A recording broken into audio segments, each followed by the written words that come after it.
Welcome back to our channel Modi creation. কেমন আছো তোমরা সবাই? আশা করি সবাই ভালো আছো আর আমরাও ভালো আছি, সুস্থ আছি। তো এখন বাজে সন্ধ্যা 6:30 আর 6:30 থেকে আজকের ভিডিওটা স্টার্ট করছি। তো সবাইকে শুভ সন্ধ্যা জানিয়ে ভিডিওটা স্টার্ট করছি। চলো তোমরা সবাই দেখতে থাকো। আজকে তোমাদের সঙ্গে একটা নতুন রেসিপি শেয়ার করব। তো এই রেসিপিটা আমার চ্যানেলে আগে কখনো দিইনি, তো আজকে এটা করব, তাই ভাবলাম তোমাদের সঙ্গে একটু শেয়ার করা যাক। তো তোমরা পুরো ভিডিওটা দেখতে থাকো, কেউ স্কিপ না করে। আশা করি তোমাদের ভালো লাগবে, আর যদি ভালো লাগে তোমরাও রান্না করে খেতে পারো। তো চলো তোমাদের সঙ্গে শেয়ার করব। তো আজকে রাতের আমাদের ডিনার থাকবে সেটাই, যেটা আমি তৈরি করব আজকে। তো সেটা থাকবে, আর তার সঙ্গে থাকবে লুচি। জানি না লুচিটা তোমাদের সঙ্গে শেয়ার করতে পারবো কিনা, বাট আগে তরকারিটা শেয়ার করি। আর কিসের তরকারি হবে সেটাই তোমাদের সঙ্গে শেয়ার করব। আর তোমাদের তার আগে বলে দিই, যারা আমার নতুন বন্ধুরা এই ভিডিওটা দেখছো তারা প্লিজ আমার চ্যানেলটিকে সাবস্ক্রাইব করে পাশে থাকা বেল আইকনটি ক্লিক করে দিবে। তাহলে আমি যখন ভিডিও ছাড়বো তোমরা আগে নোটিফিকেশন পাবে, কেমন? আর যারা পুরনো বন্ধুরা ভিডিওটা দেখছো তারা ভালো লাগলে একটা লাইক আর কমেন্ট করে আমাকে জানাবে। তো চলো ভিডিওটা দেখতে থাকো, রান্নাঘরে যাওয়া যাক। তো চলো। তো ফ্রেন্ড, ফাইনালি চলে এসেছি রান্নাঘরে। আর দেখো এখানে আমি সব নিয়ে নিয়েছি, সমস্ত উপকরণগুলো তোমাদের সঙ্গে একবার সব শেয়ার করে দিচ্ছি। আজকে আমি করব হচ্ছে চানা মশলা। দেখো আমি চানাটাকে সিদ্ধ করে জল ঝরাতে দিয়েছি। তো চানা মশলার সঙ্গে থাকবে ফুলকপি, মানে ফুলকপি দিয়ে চানা মশলার তরকারি করব।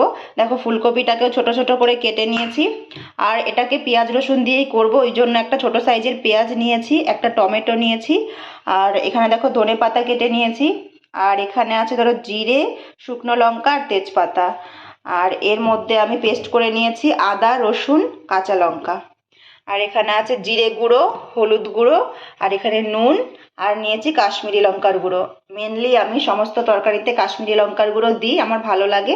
সমস্ত বলাটা ভুল হবে, মানে যেগুলোতে দরকার হয় সেগুলোতেই কাশ্মীরি লঙ্কার গুঁড়ো দিই, কারণ কালারটা একটু ভালো আসে বলে এটা আমার ভালো লাগে আর কি। আর এটা হচ্ছে দেখো চানা মশলার একটা মশলা। চলো ঝটপট রান্নাটা শুরু করি, তোমরা দেখতে থাকো কেমন। কড়াইটা এখানে বসিয়ে দিয়েছি, আমি গ্যাসটা অন করে দেবো। রাতে করব লুচি আজকে, কিন্তু লুচিটা তোমাদের সঙ্গে শেয়ার করতে পারবো কিনা জানি না। কড়াইটা কিন্তু গরম হয়ে গেছে, এবার আমি তেলটা দিয়ে দেবো কড়াইয়ে।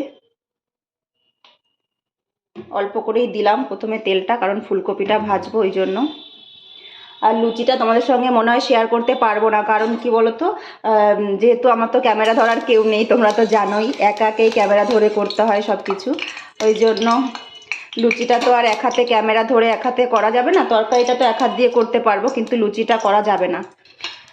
তাও চেষ্টা করবো, তোমাদের দাদাভাইকে বলবো একবার।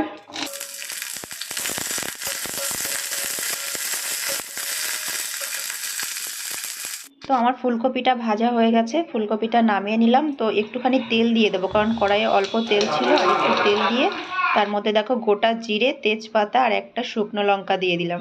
তো এটা হালকা ভাজা হয়ে গেল। তো এবার পেঁয়াজটা দিয়ে দিলাম, আর পেঁয়াজটা ভাজার সঙ্গে সঙ্গে আমি টমেটোটাও ভেজে নেবো একসঙ্গে। তো পেঁয়াজ আর টমেটোটা ভালো করে ভাজা হয়ে গেলে এর মধ্যে না একটু নুন দিয়ে দেবো, তাহলে কি বলো তো টমেটোটা তাড়াতাড়ি গলে যাবে। তাহলে আর নাহলে গলতে সময় লাগে, আর টমেটো না গললে না, গোটা গোটা থাকলে আমার একদম ভালো লাগে না। তো নুনটা দিয়ে দেখো অনেকটাই গলে গেছে টমেটোটা, পেঁয়াজ আর টমেটো ভাজা অনেকটা হয়ে গেছে। তো এখন মশলাটাও দিয়ে দিলাম এর মধ্যে, যে আদা রসুন আর কাঁচা লঙ্কা পেস্ট করে রেখেছিলাম, তো সেটাই এর মধ্যে দিয়ে সুন্দর করে এই মশলাটাকে কষিয়ে নিতে হবে। আর এর মধ্যে পরিমাণ মতো নুন আর হলুদটা অ্যাড করে দিলাম, আর কাশ্মীরি লঙ্কার গুঁড়োটাও এখনই দিয়ে দেবো, কারণ এর পরে দিলে না পুরো আলগা ঝালটা লাগবে। ওই জন্য এই মশলা কষানোর সঙ্গে কাশ্মীরি লঙ্কার গুঁড়োটাও দিয়ে দিলাম। এবার দেখো মশলাটা দেখতে কিন্তু সুন্দর লাগছে, ক্যামেরায় অতটা ভালো আসছে না, পুরো লাল কালার একদম। আর আমার পুরো রেড কালারটাই পছন্দ হয়, অনেকের না তরকারিটা হলুদ হলুদ হয়, সেটা আমার ভালো লাগে না। যাই হোক, আর একটু জল দিয়ে দিলাম সামান্য একটু, মানে মিক্সারের যে বাটিটাতে লেগেছিল মশলাটা ওইটা ধুয়ে একটু জলও দিয়ে দিলাম। তো এবার সুন্দর করে মশলাটা হয়ে আসলে তখন আমি তার মধ্যে চানা মশলাটা দিয়ে দেবো। আর একটু জিরের গুঁড়োটা দিতে ভুলে গেছিলাম। তো এটাও জিরের গুঁড়োটা একটু আগে দেওয়া উচিত ছিল, কিন্তু খেয়াল ছিল না। আরে বলো না, একসঙ্গে ভিডিও করা রান্না করা একসঙ্গে তালগোল পাকিয়ে যাচ্ছে। কিছু করার নেই, হেল্প করবে না তোমাদের দাদাভাই, আমাকেই করতে হবে ওই জন্য। তো দেখো চানাটাও এর মধ্যে দিয়ে সুন্দর করে মশলাটা চানার গায়ে লাগিয়ে নেব। তো এবার অনেকটাই ভাজা হয়ে গেছে, তো এর সাথে এখন জলটা দিয়ে দেবো আমি। খুব একটা পাতলা করব না, জানো তো, মানে চানা মশলাটা না একটু গ্রেভি থাকাটাই ভালো লাগে, বেশি ঝোল ঝোল আমার ভালো লাগে না, যেহেতু লুচি দিয়ে খাবো, রুটি বা লুচি যাই হোক না কেন, ওই জন্য বেশি ঝোল ঝোল ভালো লাগবে না।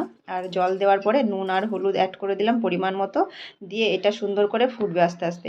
আর ধনেপাতাটাও দিয়ে দেবো। আর এখন শীতের সিজন, সমস্ত তরকারিতেই ধনেপাতা তো মাস্ট, তোমরা জানোই, আর আমার ঘরে সবসময় থাকে, মানে সবসময় বলতে শীতের সিজনে তো সবসময় থাকে। তো ধনেপাতা দিলাম, এবার তরকারিটা হতে থাক, ততক্ষণে আমি বসে থেকে সময় নষ্ট করে লাভ নেই, ময়দাটা মেখে ফেলি। ময়দাটা না খানিকক্ষণ আগে মেখে রাখলে কি একটু নরম হয়, লুচিটাও নরম হবে। দেখো একটু বেশি হয়ে গেছিলো ঢালাটা, ওই জন্য একটু কমিয়ে নিলাম, কারণ দুজনা খাবো তো, বেশি হলে সকালে তো আর ফেলেই দিতে হবে, ওই জন্য একটুখানি নুনও দিলাম আর একটু চিনিও দিলাম। আমি যখনই লুচি করি না কেন ময়দার মাখার মধ্যে একটু চিনি দিয়ে দিই, এটা আমার অভ্যাস। তোমরা জানি না কে কীভাবে করো। আর একটু তেল দিয়ে নিলাম, সাদা তেল, সুন্দর করে। তো এবার ময়দাটা মেখে রেখে দেবো, কারণ এখন বাজে 8:30। আর আমি লুচি তো করবো সেই 9:30 10টার দিকে লুচি করব, ওই জন্য। চলো ময়দাটা মেখে রেখে দিলাম। এবার এর মধ্যে তরকারিটা প্রায় হয়েই এসছে, তো ভেজে রাখা যে ফুলকপিটা ছিল সেটা এর মধ্যে দিয়ে দিলাম। ওটা না বেশি আগে দেবো না, যেহেতু ছোটো ছোটো করে কাটা ছিল তো গলে যাবে বেশি, ওই জন্য তরকারি নামানোর আগে আগেই দিলাম। আর এর সঙ্গে একটু ঘি দিলাম। ছোলার ডাল বলো বা চানা বলো, যাই বলো, আমি এগুলো করলে না একটু ঘি অ্যাড করি, তাহলে সেন্টটা ভালো হয়। দেখো আমার রান্না প্রায় কমপ্লিট। তো এর মধ্যে আমি এখন যে চানার মশলাটা আছে ওই মশলাটা দিয়ে তরকারিটা নামিয়ে নেব। দেখো সুন্দর করে আমার তরকারিটা ফুটেও গেছে, বেশি কিন্তু ঝোল নেই, জানো তো, পুরো গ্রেভি গ্রেভি হয়েছে। তো চলো তরকারিটা আমার কমপ্লিট, নামিয়ে নিয়ে তারপরে তোমাদের সঙ্গে দেখা হচ্ছে, কেমন? তোমরা ভিডিওটা সবাই দেখতে থাকো। তো ফাইনালি আমার চানা মশলা রেডি হয়ে গেছে, দেখো কেমন লাগছে দেখতে, কমেন্ট করে জানিও। আর আমি এখন চলে এসেছি রান্নাঘরে, এখন 9:40 বাজে, প্রায় 9:45। তো ছেলেকেও এখনও খাওয়ানো হয়নি, লুচিটা ভেজে রেখে তারপরে ছেলেকে খাওয়াবো, দেন আমরা খাবো। আর তোমাদের দাদাভাইকে অনেক রিকোয়েস্ট করার পরে ও ক্যামেরাটা ধরেছে, জানি না কতক্ষণ ধরে থাকবে যতক্ষণ ধরবে তোমাদের সঙ্গে ততটাই শেয়ার করতে পারবো। আর লুচিটা যদি ফোলে তাহলে খুব ভালো লাগে, জানো তো, অনেক দিন পর প্রায় লুচি করছি। দেখো কত সুন্দর ফুলেছে, খুব ভালো লাগছে দেখতে। আর তোমরা কেমন কে লুচি করতে পারো আমাকে একটু কমেন্ট করে জানিও। আগে কিন্তু আমি লুচি ভাজতে পারতাম না, জানো তো, বেলতেও পারতাম না, এখন মোটামুটি যাও গোল হয় আর ভালোই দেখো ফুলেছে। এটা দেখো কেমন ফুলছে, ব্যাস সুন্দর ফুলে গেছে, দেখেছো কতটা সুন্দর লাগছে। আর লুচি ফুললে কিন্তু ভালো লাগে। ফাইনালি এখন বাজে ঘড়িতে 11:30, ছেলেকে খাওয়ানো দাওয়ানো কমপ্লিট, এখন আমরা চলে এসেছি ডিনার করতে। দেখো আমাদের ডিনার রেডি, তো টেবিলের উপর সাজিয়ে নিয়েছি 2 প্লেটে। আর চলো আমরা ঝটপট করে এখন খেয়ে নিই। আর তোমরা কে কে লুচি খেতে ভালোবাসো একটু কমেন্ট করে জানিও। আর পুরো ভিডিওটা যারা যারা দেখছো একটু কমেন্ট করে জানিও পুরো ভিডিওটা কেমন লাগছে। ভালো লাগলে অবশ্যই একটা লাইক দিও, আর একটু কমেন্ট করে জানিও কার কেমন লেগেছে, ঠিক আছে? আর চানা মশলার রেসিপিটা আমি ফার্স্ট টাইম আমার চ্যানেলে শেয়ার করলাম, আর ফুলকপি দিয়ে চানা মশলা আমিও ফার্স্ট টাইম ট্রাই করব। তো চলো আমরা দুজনাই খাচ্ছি, তো খেয়ে নিই। আর তোমরা ঝটপট খেয়ে নাও, খেয়ে সবাই ঘুমিয়ে পড়ো। সবাইকে গুড নাইট, এখন অনেক রাত হয়েছে, ভিডিওটা আর বড় করব না, কেমন? আবার ছেলেকে ঘুম পাড়াতে হবে, দেন আমরা ঘুমিয়ে পড়বো। চলো দেখা হবে অন্য একটা ভিডিওতে, টাটা।